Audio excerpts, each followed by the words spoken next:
గత జన్మలో మనకు కర్మలకు సంబంధం ఉన్న వాళ్ళే మనకు ఈ జన్మలో పరిచయం అవుతారు.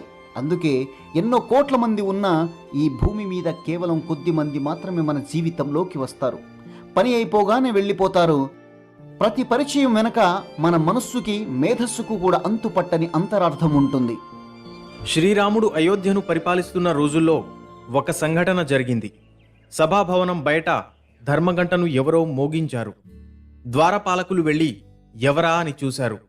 ఒక కుక్క ధర్మగంట తాడు పట్టుకుని లాగుతూ కనిపించింది. అయితే వాళ్ళు దాన్ని దూరంగా తరిమేశారు. అది మళ్లీ వచ్చి గంట కొట్టసాగింది. అప్పుడు లక్ష్మణుడు వచ్చాడు. లక్ష్మణుడికి జంతు భాష తెలుసు. నీకు వచ్చిన కష్టం ఏంటి అని ఆ కుక్కను అడిగాడు.